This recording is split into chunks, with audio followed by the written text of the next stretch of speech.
안녕하세요. 책 읽어주는 뉴요커 라임입니다. 오늘은 뉴욕에 3월 들어서 두 번째 눈폭풍이 몰아닥쳤었는데요. 밤새도록 눈이 오다가도 오늘 낮이 되니까 눈이 햇빛에 그리고 바람에 다 날아가 버리고 또 녹아버리더라고요. 뭔가 신기하거나 기묘한 느낌을 주는 그런 하루였던 것 같습니다. 눈폭풍이 와도 그래도 봄은 오고 있구나 라는 그런 느낌을 준다랄까요? 이제 댄스 댄스 댄스 1권에 거의 마무리가 되어가고 있습니다. 오늘은 22장 그리고 23장 두 장을 한꺼번에 읽으려고 하는데요. 지난 장에 이어서 주인공은 지독한 취조를 당하게 되죠. 메이의 죽음으로 말미암아서요.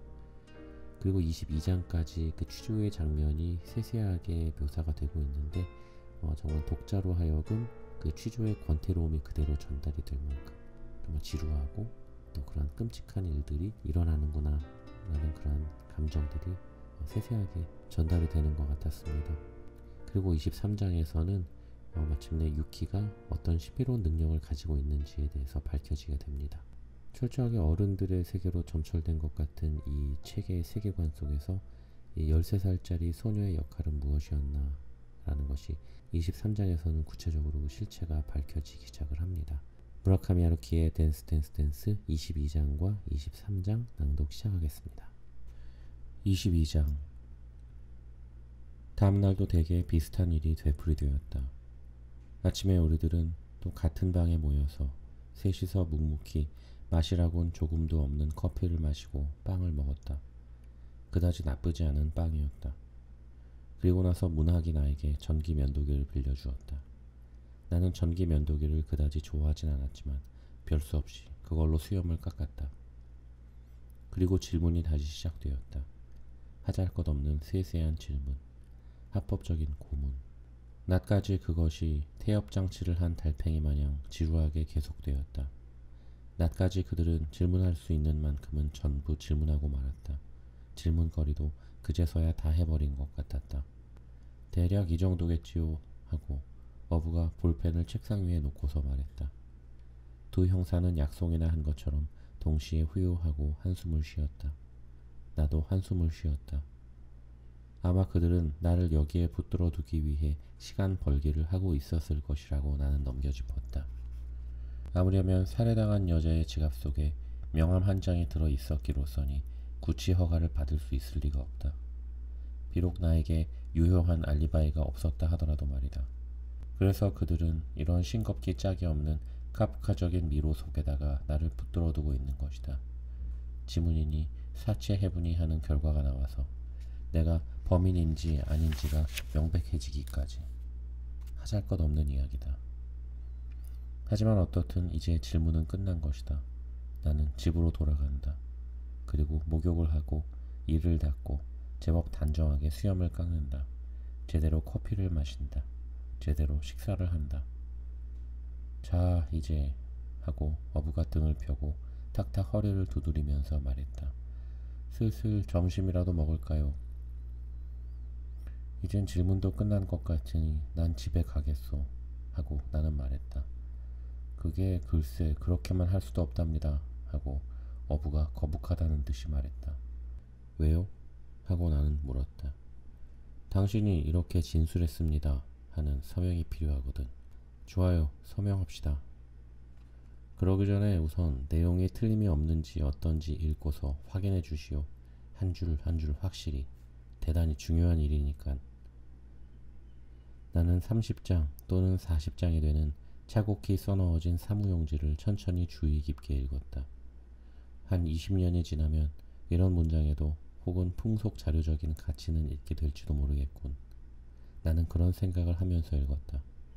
병적이랄 만큼 세밀하고 실증적이다. 연구자의 도움은 될 것이다. 도시에서 생활하는 34세의 독신 남성의 생활이 어느 정도 역력히 떠올라온다. 평균적 남성이라 할 순 없다 하더라도 그런대로 시대의 눈이요 잣대이긴 하다.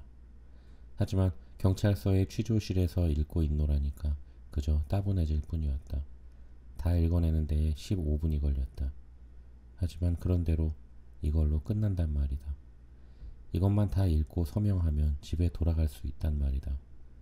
읽고 나자 나는 책상 위에 대고 일부러 종이갈피를 큰소리나게 맞추었다. 좋습니다. 하고 나는 말했다. 좋습니다. 내용에 이의는 없어요. 서명하지요. 어디에 서명하면 됩니까? 어부는 손가락 사이에서 볼펜을 빙글빙글 돌리면서 문학 쪽을 보았다. 문학은 라디에이터 위에 놓은 쇼트호프 갑을 집어 거기서 한 개비를 끄집어내어 입에 물고 불을 당기곤 얼굴을 찡그리며 그 연기를 바라보았다. 나는 어쩐지 몹시 언짢은 예감이 들었다. 말이 죽어가고 있고 멀리서 북소리가 들려온다. 그렇게 간단하지는 않답니다. 하고 문학이 아주 느릿느릿한 어투로 말했다. 프로가 아마추어에게 설명할 때 마치 어린애에게 타이르듯한 말투였다.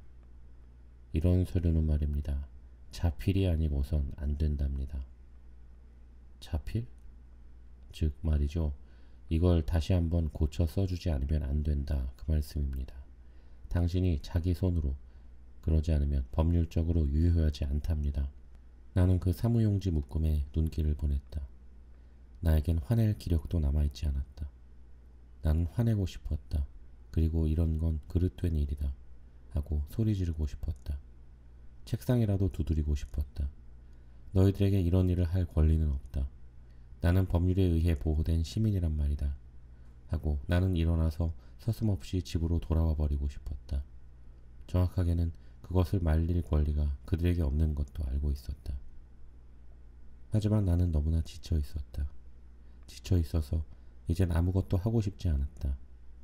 무슨 주장이라도 할 양이면 차라리 하라는 대로 무엇이나 해주리라 하는 기분이 되어 있었다. 그러는 편이 마음 편할 듯 싶었다. 어설퍼졌다고 나는 생각했다. 지쳐서 어설퍼졌어. 예전엔 이렇진 않았어. 예전엔 좀 더 진지하게 화를 냈었다. 잡다한 음식 부스러기든 담배 연기든 전기 면도기든 간에 그런 것쯤에 신경도 쓰지 않았었다. 나이를 먹은 탓이야. 마음이 약해졌어. 못하겠어. 하고 나는 말했다. 이젠 지쳤어. 집에 돌아가겠어. 돌아갈 권리가 있다고. 아무도 막을 수 없어. 문학이 으르렁거리는 듯한 하품을 하는 듯한 애매한 소리를 냈다. 어부는 천장을 쳐다보면서 볼펜 대가리로 톡톡 책상을 두드렸다. 톡톡 톡톡 톡톡 톡톡 톡. 그런 식으로 리듬의 변화를 주어 두드렸다. 그런 식으로 말한다면 이야기가 까다로워지는군 하고 메마른 소리로 어부가 말했다. 좋았어. 그렇게 나온다면 이쪽도 구치 허가를 받겠다. 강제적으로 구치해가지고 취조하겠다. 그렇게 된다면 이런 식으로 점잖게는 굴지 않는다고. 그래, 좋다고. 그러는 편이 이쪽도 하기가 쉽지. 어때, 그렇지? 하고 그는 문학에게 물었다. 그렇군요. 그러는 편이 되레 하기 쉽지요. 좋습니다. 그럽시다. 하고 문학은 말했다. 좋으실 대로. 하고 나는 말했다. 하지만 구치 허가가 나오기까지는 나는 자유요. 집에 있을 테니까 나오거든 마중하러 와주시오. 어느 쪽이라도 좋으니 집으로 가겠소. 여기 있으면 기분이 울적해. 구치 허가가 나올 때까지 잠정적으로 구속할 수 있다고. 하고 문학은 말했다. 그런 법률은 이미 있었다고. 육법 전서를 갖다 보여달라고 말할까도 생각했으나 거기서 내 에너지도 다 해버렸다. 저편이 공갈로 그러는 줄은 알고 있었으나 거기에 맞서기엔 나는 너무나 지쳐 있었다. 알겠소. 하고 나는 체념하고 말했다. 하라는 대로 쓰지요. 그 대신 전화를 걸게 해주시오. 어부가 전화를 내 쪽으로 밀었다. 나는 유키에게 다시 한번 전화를 걸었다. 아직도 경찰에 있어. 하고 나는 말했다. 밤까지 걸릴 것 같아. 하니까 오늘도 그쪽엔 갈 수 없을 것 같아. 미안하지만. 아직도 있어요? 하고 그녀는 어이없다는 듯이 말했다. 바보스럽지. 하고 나는 그 소리를 듣기 전에 나 먼저 말했다. 정당하지 못하네요. 하고 유키는 말했다. 사물에 대해선 여러 가지 말하는 방법이 있다. 뭘 하고 있어 지금? 하고 나는 물어보았다. 별로 아무것도. 하고 그녀는 말했다. 그저 빈둥빈둥 하고 있을 뿐. 나뒹굴면서 음악 듣고 잡지나 그런 거 읽고 케이크를 먹고 그런 거요. 음, 하고 나는 말했다. 아무튼 여기서 나가게 되면 전화하겠어. 나오게 되면 좋겠네요. 하고 유키는 평탄한 소리로 말했다. 두 형사는 또 내 전화의 대화를 가만히 귀를 기울여서 듣고 있었다. 하지만 이번에도 특별히 얻을 건 없었던 것 같다. 그럼 그래 어떻든 점심 먹기로 하자고 하고 어부는 말했다. 점심은 국수였다. 젓가락으로 집어서 들어 올리기만 해도 끊어져 버릴 정도로 부른 국수였다. 환자용의 유동식 비슷했다. 불치병의 냄새가 났다. 하지만 그 둘이는 제법 만단 듯이 먹었으므로 나도 그렇게 했다. 국수를 다 먹고 나자 문학이 또 미적지근한 차를 가져왔다. 오후는 흐리디 흐린 깊은 강물처럼 고요히 흘러갔다. 시계 소리가 째깍째깍 방 안에 울리고 있을 뿐이었다. 가끔씩 옆방의 전화벨 소리가 들려왔다. 나는 그저 다만 사무용지에다 글자를 쓰고만 있었다. 그러는 동안에 두 형사는 교대로 휴식을 취했다. 가끔씩 둘이서 복도로 나가 작은 소리로 수군대곤 했다. 나는 책상에 마주 앉아 묵묵히 펜을 올리고 있었다. 쓰잘것없는 문장을 왼쪽에서 오른쪽으로 베껴가고 있었다. 나는 6시 15분경에 저녁 식사를 하기로 하고 우선 냉장고에서 꼬냑을 꺼내가지고 순수한 소모, 어설퍼졌다고 나는 자신을 향해 말했다. 굉장히 어설퍼졌어. 하라는 대로 하고 있어. 아무 대꾸도 안 하고 있어. 하지만 그것뿐은 아니다 하고 나는 생각했다. 분명 조금은 어설퍼지긴 했다. 그러나 제일 문제되는 것은 자신에 대해 확신을 가질 수 없다는 그것이다. 그래서 버티지 못한단 말이다.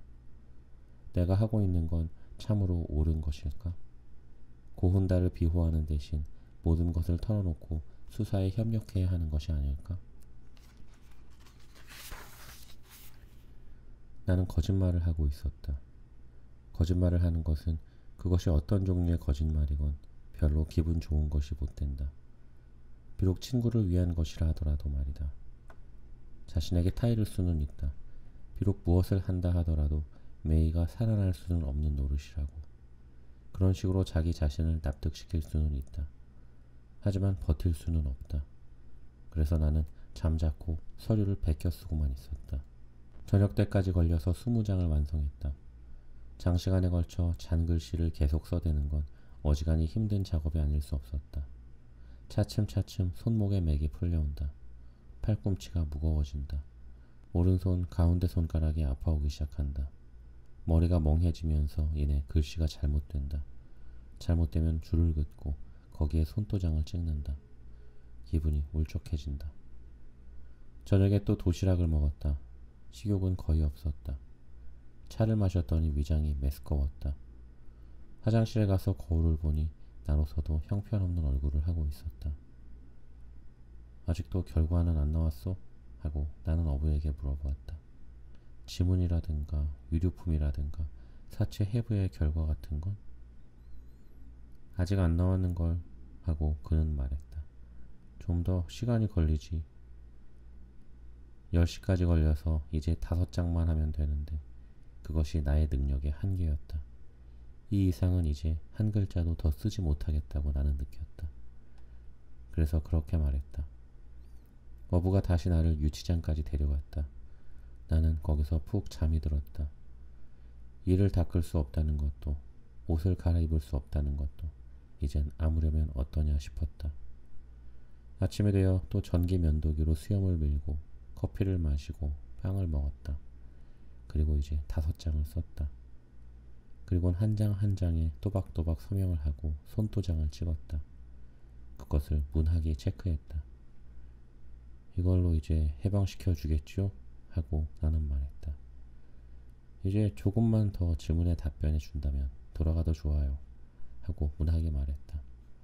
걱정 마시오. 간단한 질문이니까 조금만 보충하고 싶은 게 생각났으니까요. 나는 한숨을 쉬었다. 그리고 또 서류로 꾸민다. 그거겠죠 물론? 물론이지요. 하고 문학은 대답했다. 유감이지만 관청이란 건 그런 곳 아니겠소. 서류가 전부지요. 서류와 인감이 없이는 아무것도 없는 것과 같지요. 나는 손가락 끝으로 관자놀이를 눌렀다. 관자놀이 속에 꾸덕꾸덕한 이물이 들어있는 것처럼 느껴졌다. 그것은 어디선가로부터 들어와서 머릿속에서 부풀어 올랐단 말이다. 이제 와선 이미 끄집어낼 수는 없다. 손 쓰는 게 늦었네요. 조금 일렀더라면 간단하게 끄집어낼 수 있었는데요. 참 안 됐네요. 걱정 마시오. 그렇게 시간은 걸리지 않습니다. 곧 끝납니다. 내가 새로운 소소한 질문에 힘없이 답변하고 있노라니까 어부가 방으로 돌아와서 문학을 불러냈다. 그리고 오랫동안 둘이서 수군수군 선체 이야기를 하고 있었다. 그러는 동안 나는 등대기에 기대어 목을 치켜들고 방 안의 천장 구석에 얼룩처럼 말라붙은 검은 곰팡이를 관찰하고 있었다. 곰팡이는 마치 시체 사진의 음모처럼 보였다. 그리고 거기서부터 벽의 금간대를 따라 프라스코 그림처럼 스며든 점이 아래를 향해 이어져 있었다. 그 곰팡이에는 이 방에 드나든 숱한 인간들의 최치랑 땀이 스며들어 있는 것 같이 나에겐 느껴졌다. 그러한 것들이 몇십 년이나 걸려서 이런 음산한 곰팡이를 만들어낸 것이다. 그러고 보니 퍽도 오래도록 바깥 풍경을 보지 못했었군 하고 나는 생각했다. 음악도 듣지 못했었다. 지독한 장소다. 여기서는 온갖 수단을 써서 인간의 자아며 감정이며 자부심이며 신념이며를 압살하려고 든다. 눈에 보이는 상처가 남지 않도록 심리적으로 짓이게 되고 개미굴 같은 관료적 미로 속으로 이리저리 끌고 다니고 사람이 품는 불안감을 최대한 이용한다.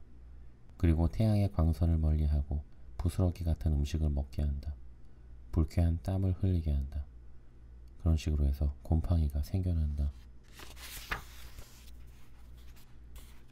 나는 책상 위에다 두 손을 가지런히 놓고 눈을 감고 눈 내리는 사포로 거리를 생각했다. 거대한 돌핀 호텔과 거기 프런트 담당 여자아이에 대해 생각했다. 그녀는 지금 어떻게 하고 있을까? 프런트에 서서 저 광채나는 영업적 미소를 입가에 떠올리고 있을까? 나는 지금 여기서부터 전화를 걸어 그녀와 이야기하고 싶었다. 쓰잘데없는 농짓거리를 하고 싶었다. 하지만 나는 그녀의 이름조차 알지 못한다. 이름도 알지 못한단 말이다. 전화를 걸 방도가 없다. 귀여운 여자아이였지 하고 나는 생각했다. 특히 그녀가 일하고 있는 모습이 훌륭했다. 호텔의 요정. 그녀는 호텔에서 일하기를 좋아한단 말이다. 나하고는 다르다. 나는 일하는 것을 좋아한 적은 한 번도 없다. 나는 아주 규칙적인 일을 한다. 하지만 그것을 사랑한 적은 한 번도 없다. 그녀는 하는 일 자체를 사랑하고 있다. 하지만 일터를 떠나게 되면 그녀는 어딘지 연약해 보인다. 불안정하고 다치기 쉬워 보인다. 나는 그때 그녀와 동침하려고만 생각했던들 동침할 수 있었을 게다. 하지만 동침하지 않았다. 나는 그녀하고 다시 한번 이야기를 하고 싶었다. 그녀가 누군가에게 살해되거나 하기 전에, 그녀가 어딘가에 사라지고 말거나 하기 전에. 23장. 이윽고 두 형사는 방으로 들어왔는데 이번에는 둘이 다 앉지 않았다. 나는 아직도 멍청하니 곰팡이를 바라보고 있었다. 당신은 그만 돌아가도 됩니다. 하고 어부가 무표정한 목소리로 나에게 말했다. 수고했습니다. 돌아가도 된다고요? 하고 나는 어리벙벙해서 되물었다. 이젠 질문이 끝났다고 하고 문학이 말했다. 여러 가지로 사정이 달라졌다고요? 하고 어부가 말했다. 이 이상 당신을 여기에 붙잡아 둘 수가 없게 됐소. 그러니 돌아가도 돼요. 수고하셨소. 나는 완전히 담배 냄새에 절어버린 자켓을 입고 의자에서 일어섰다. 무엇인지 잘 모르지만 어떻든 상대방의 마음이 바뀌기 전에 얼른 돌아가 버리는 게 좋을성 싶었다. 현관까지 문학이 전송해 주었다. 보시오. 당신이 무혐의라는 건 어젯밤에 이미 알고 있었소. 하고 그는 말했다. 감식과 해부 결과가 나와서 당신하고는 전혀 관련성이 발견되지 않았거든. 남아있던 정액의 혈액형도 달랐고 당신 지문도 나오지 않았어. 하지만 당신은 무엇인가 숨기고 있었지. 그래서 두어본 거요. 그걸 볼 때까지 좀 더 들추어 보려고 말이야. 무엇인가 숨기고 있다는 건 우리들로선 알 수 있거든. 육감이란 말이야. 직업적인 육감. 그 여자가 누구인지 힌트 정도는 갖고 있겠죠. 하지만 무슨 이유에선가 그걸 숨기고 있어. 안 될 일이야. 우린 그렇게 만만치가 않다고. 프로니까 말이야. 도대체 사람 하나가 살해당했단 말이야. 미안하지만 무슨 소리를 하는지 잘 모르겠군 하고 나는 말했다. 또 와줘야 하게 될지도 모르겠는걸 하고 그는 포켓에서 성냥을 꺼내어 성냥개비로 손톱 거스러미를 누르면서 말했다. 일단 한다고 하면 우리들은 끈질기단 말이야. 이번엔 옆에서 변호사가 나오더라도 꼼짝도 안 할 만큼 확고부동하게 준비해주겠어. 변호사? 하고 나는 물었다. 하지만 그때 그는 벌써 안으로 모습을 감추고 없었다. 나는 택시를 잡아타고 집으로 돌아왔다. 그리고 욕조에 던 물을 채우고 천천히 거기에 몸을 담궜다. 이를 닫고 수염을 밀고 머리를 감았다. 온 몸에서 담배 냄새가 났다. 지독한 장소였지 하고 나는 생각했다. 꼭 뱀굴 같았다. 욕탕에서 나오자 나는 컬리플라워를 삶아 그것을 먹으면서 맥주를 마시고 아더 플라이 속이 카운트 베이스 오케스트라를 경음악으로 노래하는 레코드를 들었다. 반성 없이 화려한 레코드. 16년 전에 샀었지. 1967년. 16년 동안 들어왔다. 그래도 실증나지 않는다. 그리고 나서 나는 좀 잠을 잤다. 잠깐 어디론가 갔다가 뒤로 돌아갓을 해서 되돌아오는 것 같은 잠이었다. 30분 정도 잤다. 눈을 뜨고 시계를 보니 아직 1시였다. 나는 수영복과 타월을 백에 넣어가지고 스바루를 타고 센다가야의 실내 수영장으로 가서 1시간 정도 충분히 헤엄쳤다. 그러고 나니 그제서야 인간다운 기분이 생겼다. 식욕도 좀 생겼다. 나는 유키에게 전화를 걸어보았다. 그녀는 있었다. 가까스로 경찰서에서 해방됐단다 하고 나는 말했다. 거 잘 됐네요 하고 그녀는 냉정하게 말했다. 점심을 먹었느냐고 나는 물어보았다. 먹지 않았다고 그녀는 말했다. 아침부터 슈크림 2개를 먹었을 뿐 하고 그녀는 말했다. 여전히 형편없는 식생활이군 하고 나는 생각했다. 이제부터 마중하러 가겠다. 뭐 좀 먹으러 가자고 하고 나는 말했다. 응 하고 그녀는 대답했다. 나는 스바루를 타고 바깥 정원을 돌아 미술관 앞 가로수 길을 지나 아오야마 일가로부터 노기 신사로 나섰다. 하루하루 봄 기운은 짙어지고 있었다. 내가 아카사카 경찰서에서 이틀 동안을 취조당하고 있는 동안에도 바람의 감촉은 온화해지고 나무들의 이파리는 눈에 보이게 푸르름을 더하고 햇빛은 둥글둥글해지고 부드러워져 있었다. 도시의 소음마저 아트파머의 후르겔 혼처럼 우아하게 들렸다. 세계는 아름답고 배도 고팠다. 관자놀이 안쪽에 일그러진 형상을 한 응어리도 어느 틈엔가 사라지고 있었다. 내가 현관벨을 누르자 유키는 이내 아래로 내려왔다. 그녀는 오늘은 데이빗 보위의 트레이너 셔츠를 입고 그 위에다 가죽 점퍼를 걸치고 있었다. 캔버스 천의 숄더백에는 스트레이캣과 스트리던과 컬처클럽의 배지가 붙어 있었다. 기묘한 배합이었으나 글쎄 아무려면 또 어떠랴 싶었다. 경찰은 재밌었어요? 하고 유키는 물어보았다. 지독하더구나 하고 나는 말했다. 보이 조지의 노래하고 같을 만큼 지독했어. 응 하고 그녀는 감동 없이 말했다. 엘비스 프레슬리 배지 사줄 테니까 바꿔 달면 어때? 하고 나는 숄더백에 컬처클럽 배지를 가리키며 말했다. 묘한 사람 하고 그녀는 말했다. 말하는 방식엔 여러 가지가 있다. 나는 우선 그녀를 제대로 된 가게로 데리고 가서 홀 휘트의 빵으로 만든 로스트 비프 샌드위치와 야채 샐러드를 먹이고 신선한 우유를 마시겠다. 나도 같은 것을 먹고 커피를 마셨다. 맛난 샌드위치였다. 소스가 담백하고 고기가 부드럽고 진짜 호스레디쉬 머스터드를 사용하고 있다. 미각에 기운이 있다. 이런 것을 두고 식사라도 한단 말이다. 자, 이제부터 어디로 갈까? 하고 나는 유키에게 물었다. 쯔지도 하고 그녀는 말했다. 좋아 하고 나는 말했다. 쯔지도로 가자꾸나. 하지만 어째서 쯔지도라지? 아빠네 집이 있거든 하고 유키가 말했다. 아저씨를 만나고 싶대. 나를? 그 사람 그렇게 나쁜 사람 아니에요. 나는 두 잔째 커피를 마시면서 고개를 저었다. 뭐 나쁜 사람이라고 말하지 않았어. 하지만 유키네 아빠가 어째서 일부러 나를 만나고 싶다지? 네가 내 이야기를 아빠한테 했나? 그래요. 전화했어요. 그리고 당신이 경찰에 끌려가서 귀가시켜주지 않아서 곤란을 당하고 있다고 했어요. 그래서 아빠가 잘 아는 변호사한테 경찰에 당신에 대해 문의를 하게 했죠. 그 사람 그런 교제의 범위가 넓대요. 상당히 현실적인 사람이니까. 옳거니 하고 나는 말했다. 그랬었구나. 도움이 됐겠죠?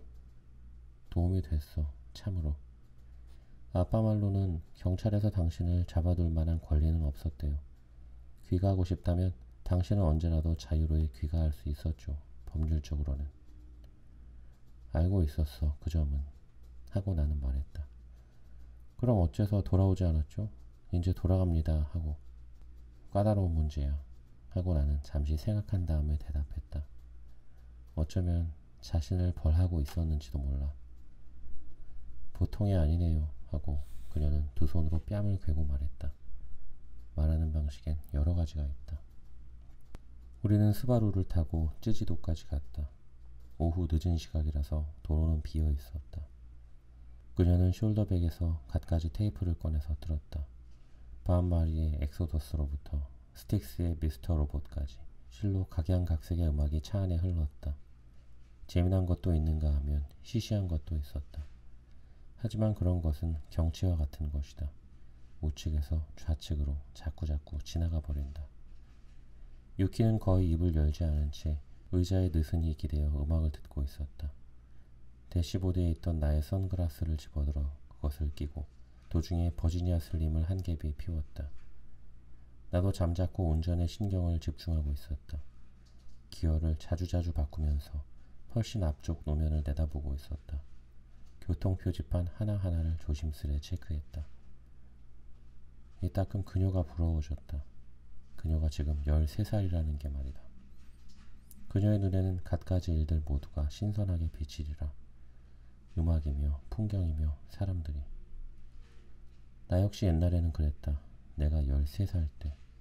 세계는 훨씬 단순했다. 노력은 당연히 보답을 받아야 하는 것이었고 말은 보증되어야 하는 것이고 아름다움은 그곳에 머물게 할 수 있는 것이었다. 나는 혼자 있는 것을 좋아했으며 혼자 있을 때의 자신을 믿을 수 있었지만 당연한 일이지만 대개의 경우 혼자 있지는 못했었다. 가정과 학교라는 완강한 테두리 속에 갇혀서 나는 초조해하고 있었다. 초조한 나이였다. 나는 여자아이를 사랑하고 있었는데 그것은 물론 순조롭지가 않았다. 왜냐면 사랑이 어떤 것이라는 것조차도 알지 못했으니 말이다.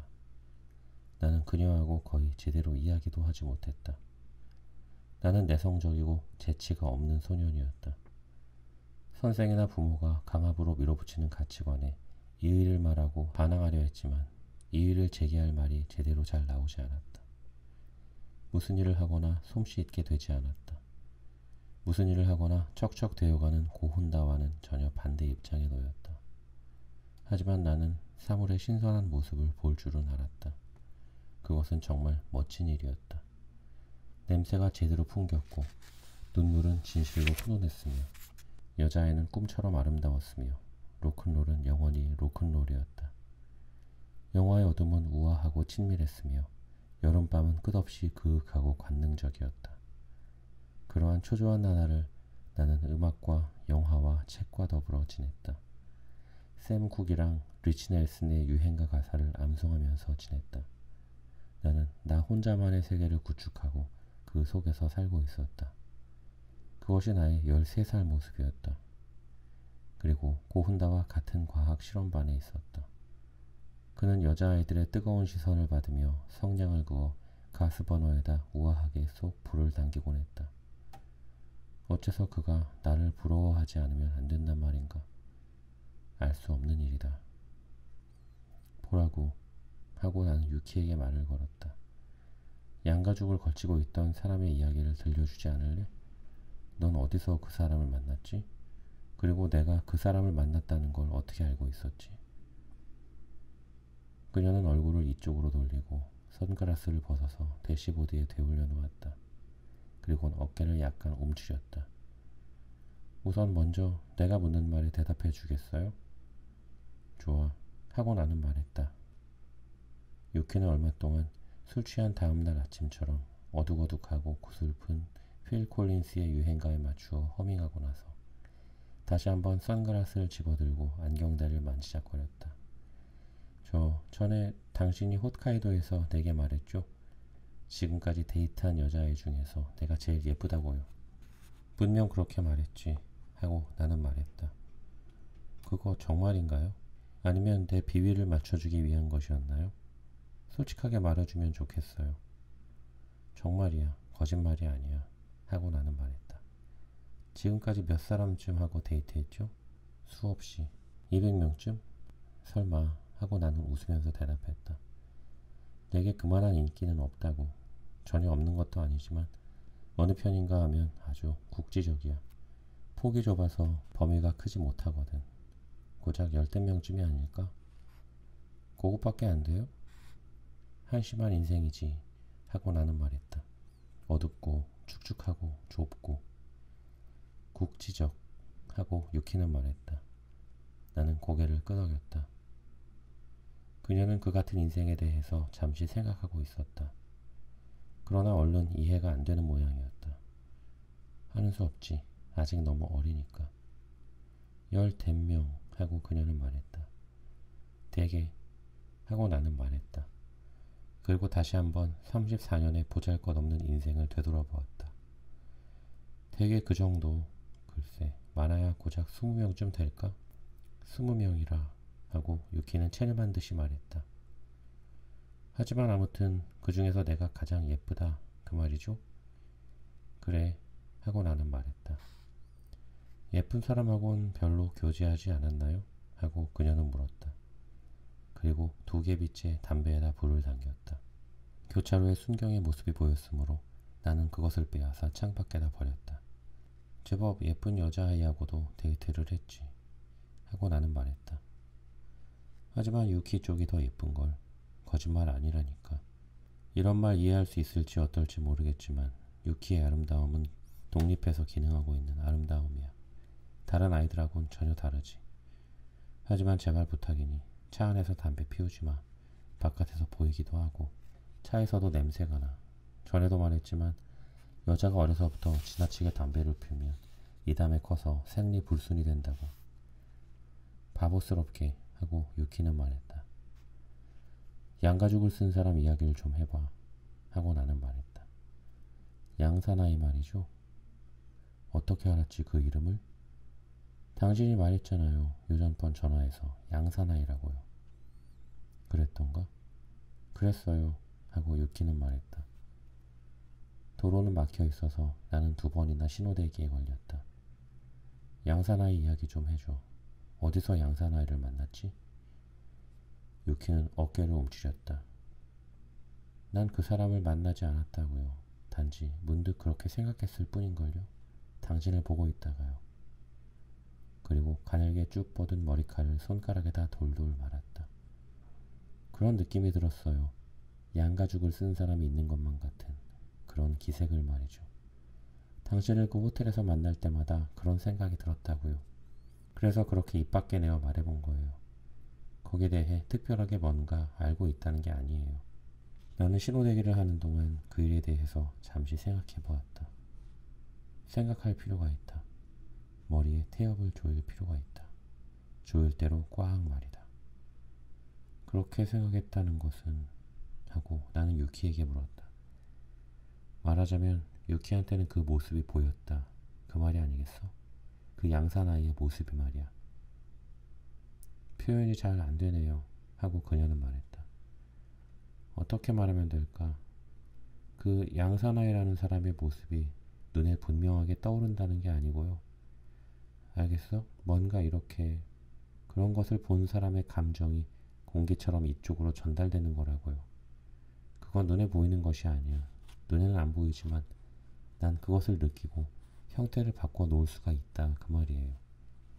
하지만 그건 정확한 형태는 아니고 형태 비슷한 거죠. 만약 누구한테 그것을 그대로 보여줄 수 있다 하더라도 다른 사람에겐 본관이 안 될 거라고 생각해요. 그것은 즉 나밖엔 아무도 모르는 형태예요. 어째 제대로 설명을 못하겠어요. 우습죠? 그렇죠? 내가 하는 말 알 수 있어요? 막연하게밖에 알 수 없는 걸 하고 나는 선글라스 다리를 깨물고 있었다. 예컨대 이런 게 아닐까? 하고 나는 물어보았다. 유키는 내 속에 있는 혹은 내게 달라붙어서 존재하고 있는 감정이나 사념을 느끼고 그것을 예컨대 상징적인 꿈처럼 영상화할 수 있다. 그 말인가? 사념? 강렬하게 생각된 건 말이지. 그렇군요. 그럴지도 몰라. 강렬하게 생각된 것. 하지만 그것뿐이 아니죠. 그 강렬하게 생각된 일을 만들어낸 것. 그런 물건이 있죠. 아주 강력한 무엇.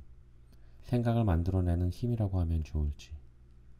그런 물건이 있으면 난 그걸 느껴버리거든요. 감응하는 것이라고 생각해요. 그리고 그걸 내 나름으로 보죠. 하지만 꿈처럼은 아니고요. 텅 빈 꿈. 그래요, 그런 거. 텅 빈 꿈이에요. 거기엔 아무도 없죠. 아무런 모습도 보이지 않죠. 왜 그 TV의 콘트라스트 말이죠.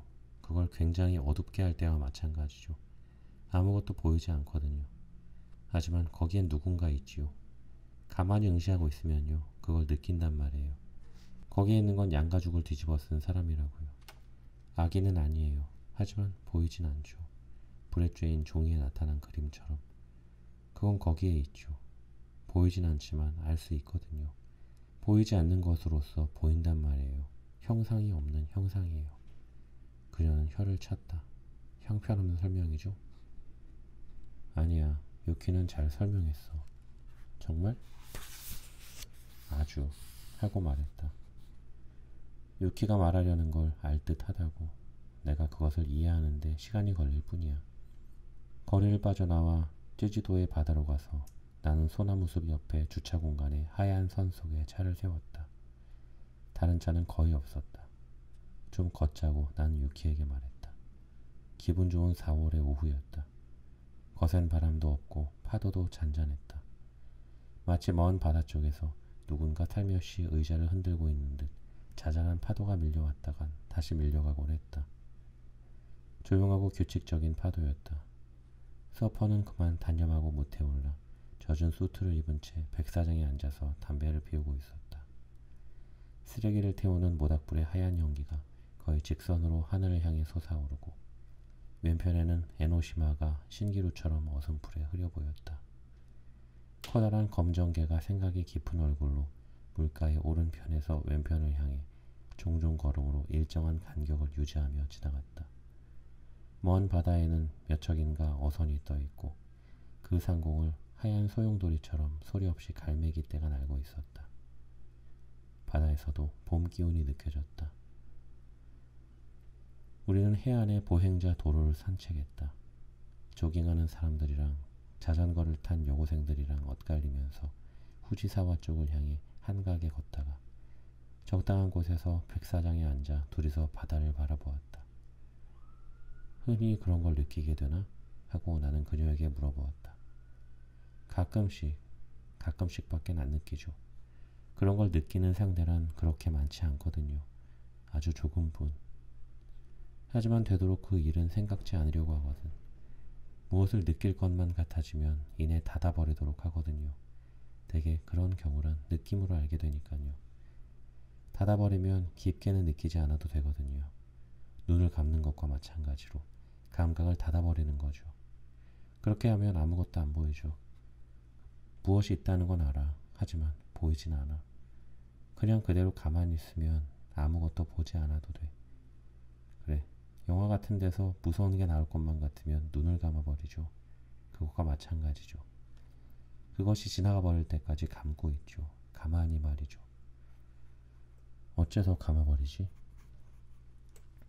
싫으니까 그러죠. 하고 그녀는 말했다. 예전엔 좀 더 어렸을 적엔 감지 않았죠. 학교에서도 말이에요. 무엇을 느끼면 그걸 말로 했어요. 하지만 그러면 모두가 언짢아하지 뭐예요. 예컨대 말이죠. 누군가 다칠 것만 같다고 느끼죠. 그래서 동무한테 제가 다칠 거야 하고 말하면 결국 그 애가 어김없이 다치고 말지 뭐예요. 그런 일이 몇 번인가 있고선 그 후론 다들 나를 유령 보듯 하지 뭐예요. 유령이란 소리를 들은 적도 있다고요. 그런 소문이 떠돌았대요. 그래서 난 굉장히 다친 셈이죠. 그래서 그 후론 아무 말도 하지 않기로 했죠. 아무한테도 아무 말도 안 하는 거죠. 보일 듯하면 싹 자기를 닫아버리는 거예요. 하지만 내 경우엔 닿지 않았잖아. 그녀는 으쓱 어깨를 움츠렸다. 어째 돌연한 것 같았어요. 경계를 할 틈도 없었는걸요. 돌연 훌쩍 그 이미지 같은 게 떠올랐죠. 맨 처음 당신을 만났을 때 말이죠. 호텔 바에서 내가 음악 듣고 있다가 아무거면 어때요? 듀란듀란이건 데이빗 보위건 음악을 가만히 듣고 있을 때는 그렇죠. 별로 경계를 하지 않죠. 여유롭고. 그래서 음악이란 좋은 거죠. 예지 능력 있단 말인가? 하고 나는 물었다. 예컨대 다칠 것을 미리 안다든가 그런 것? 글쎄 어떨지 그런 것하고는 또 좀 다르지 않을까요? 난 예지하는 건 아니겠고 거기에 있는 걸 다만 느껴 알아챌 뿐이에요. 하지만 그 무엇이랄까 무엇인가 일어나자면 일어나기 위한 분위기 같은 게 있겠죠. 이해가 가요? 예컨대 철봉을 하다가 다치는 사람이란 무엇인가 방심이랄까 과신이랄까 그런 것이 있겠죠. 들떠가지고 제못에 겨워 있다든가 그러한 감정의 파도 같은 것이 나한텐 굉장히 민감하게 느껴진단 말이에요. 그리고 이건 위태위태해 하는 생각이 들죠. 그렇게 되면 텅 빈 꿈 비슷한 게 훌쩍 튀어나오죠. 그것이 튀어나오면 일어나죠. 보인다고요. 하지만 이제 아무 말도 안 해. 무슨 말을 하면 모두들 나를 유령이라고 부르니까 그저 보는 거예요. 여기서 이 사람은 화상을 입지 않을까 하고요. 그러면 화상을 입거든요. 하지만 나로선 아무 말도 할 수 없거든요. 그런 건 비참하지 뭐예요. 닫아버리지 않으면 자기 자신이 미워지고 말지요. 하니까 닫지요. 닫아버리면 자기 자신이 미워지지 않아도 되고요. 그녀는 한참 동안 손에 모래를 쥐고 놀고 있었다. 양사나이는 정말로 있어요? 정말로 있다고 하고 나는 말했다. 그 호텔 안에는 그가 살고 있는 장소가 있단 말이야. 호텔 안에 또 다른 호텔이 있어. 그건 보통으론 보이지 않는 장소인 거야. 하지만 그건 어김없이 거기에 남겨져 있어. 나를 위해 남겨져 있는 거야. 그건 나를 위한 장소니까 말이지. 그는 거기에 살아있으면서 나하고 여러 가지 사물을 연결하고 있는 거야. 그건 나를 위한 장소이며 양사나이는 나를 위해 일하고 있어. 그가 있지 않으면 나는 여러 가지 것들과 제대로 연결이 되지 않아. 그가 그러한 것들을 관리하고 있거든. 전화 교환수처럼. 연결한다? 그래, 내가 무엇인가를 요구하고 무엇인가를 연결하려고 하면 그가 그것을 연결하지. 잘 모르겠는걸? 나도 유키와 마찬가지로 모래를 움켜쥐고선 손가락 사이로 떨어뜨렸다. 나로서도 아직 잘 모르겠어. 하지만 양사나이가 나한테 그렇게 설명해줬어. 아주 옛적부터 양치기가 있었어? 나는 끄덕였다. 옛적부터 있었지. 내가 어렸을 적부터. 나는 그걸 줄곧 느껴왔었다고. 거기에 무엇인가 있다고 말이야. 하지만 그것이 양사나이라는 또렷한 형태를 가지게 된 건 그다지 전의 일이 아니지. 양사나이는 조금씩 형태를 잡게 되었단 말이야. 내가 나이를 먹음에 따라서 말이지. 내가 그럴까? 나로서도 알 수 없지. 아마 그럴 필요가 있어서 그랬겠지. 다른 이유가 있는지도 몰라. 거기에 대해 줄곧 생각하고 있어. 하지만 알 수가 없어. 바보스럽지 뭐야. 그 이야기 다른 누구한테 이야기했어? 아니, 이야기하지 않았어. 그런 거 이야기했자 아무도 믿지 않을 거고 말이야. 아무도 이해하지 않아. 게다가 나로선 제대로 잘 설명할 수가 없어. 유키한테 이야기한 게 처음이야. 유키한테라면 이야기할 수 있을 것 같았어. 나도 제법 이런 식으로 설명을 한 건 당신이 처음이에요. 줄곧 잠잡고 있었어요. 아빠도 엄마도 어느 정도 알고는 있지만 내가 먼저 이야기한 적은 없거든요. 훨씬 어릴 적부터 그런 건 이야기하지 않는 게 좋겠다 싶었거든요. 본능적으로. 서로 이야기해서 좋았어. 하고 나는 말했다. 당신도 유령 조직의 한 사람이에요. 하고 유키는 모래를 만지작거리면서 말했다. 차를 세운 데까지 걸어서 돌아오는 동안에 유키는 학교 이야기를 했다. 중학교가 얼마나 지독한 곳이었는가 하는 것을 그녀는 이야기했다. 여름방학 때부터 줄곧 학교에 가지 않고 있어요. 하고 그녀는 말했다. 공부하기 싫어서가 아니에요. 그저 그 장소가 싫은 거예요. 참을 수가 없는 걸요. 학교에 가면 기분이 언짢아지면서 곧 토해버리는 걸요. 매일매일 토했어요. 토하고 나면 그 때문에 또 구박을 당하거든요. 여럿이 달려들어 구박한다고요. 선생님까지 합세해서 구박하는 걸요. 내가 동급생이었다면 유키 같은 예쁜 아이는 절대로 구박하지 않을 텐데 말이야. 유키는 얼마 동안 바다를 바라보고 있었다. 하지만 반대로 예쁘니까 구박한다는 경우도 있잖아요. 게다가 난 유명 인사의 자식이기도 하고 그런 아이란 굉장히 애지중지 되든가 아니면 굉장히 구박을 받든가 그 어느 한쪽이죠. 모두들 하고 제대로 사귈 수가 없거든요.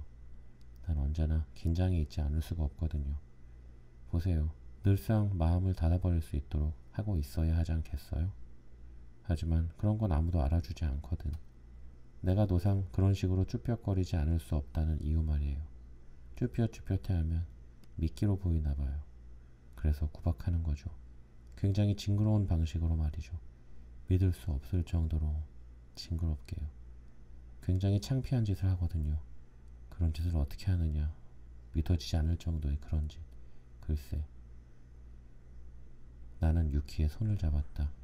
괜찮다니까 하고 나는 말했다. 그런 쓰잘데기 없는 것 잊어버리려무나. 학교 같은 거 억지로 갈 것 없다고. 가고 싶지 않으면 안 가도 돼. 나도 잘 알고 있지. 거긴 형편없는 곳이야. 언짢은 놈이 커다란 얼굴을 하고 있겠지. 시시한 교원이 뽐내고 있겠지. 명백히 말해서 교원의 80%까지는 무능력자 아니면 세디스트야. 스트레스가 잔뜩 쌓여가지고 그걸 징그러운 방식으로 학생들한테 내던지지. 무의미한 세세한 규칙이 너무나 많아. 사람의 개성을 압살하다시피 하는 시스템이 돼 있어서 상상력에 부스러기도 없는 바보 같은 놈이 좋은 성적을 받거든. 예전에도 그랬었지. 지금도 필시 그럴 테지. 그런 건 변하지 않거든. 진짜 그렇게 생각해요? 물론이지. 학교라는 게 얼마나 시시한 곳이냐 하는 데 대해선 1시간이라도 이야기할 수 있지. 하지만 의무교육이에요, 중학교는. 그런 건 누군가 딴 사람이 생각할 일이지. 유키가 생각할 일이 아니야. 모두가 유키를 구박하는 그런 장소에 가야 할 의무란 아무것도 없어. 전혀 없어. 그런 거 싫다고 할 권리는 유키에게 있는 거야. 큰 소리로 싫다 하고 말하면 그만이야. 하지만 그러고 나서 그 앞은 어떻게 되죠? 줄곧 이런 일에 되풀이해요? 나도 13살 땐 그런 식으로 생각한 적도 있겠지. 하고 나는 말했다. 이런 식 그대로의 인생이 계속되는 게 아닌가 하고 말이야. 하지만 그렇진 않지. 어떻게든 되지. 어떻게든 되지 않는다면 또 그때 가서 생각하면 돼. 좀 더 크게 되면 사랑도 하게 돼. 브래지어도 선물 받게 되고 세계를 보는 눈도 달라지게 되고. 아저씨란 사람 바보 같군 하고 그녀는 어이없다는 듯이 말했다. 보세요. 요즘에 13살짜리 여자아이들은 다들 브래지어쯤 갖고 있어요. 아저씨는 반세기쯤 늦었어요. 에게게? 하고 나는 말했다. 응? 하고 유키는 말했다. 그리고 다시 한번 확인했다. 아저씨는 바보야. 그럴지도 몰라. 하고 나는 말했다. 그녀는 그대로 아무 말도 하지 않고 내 앞에 서서 차에 있는 데까지 걸었다.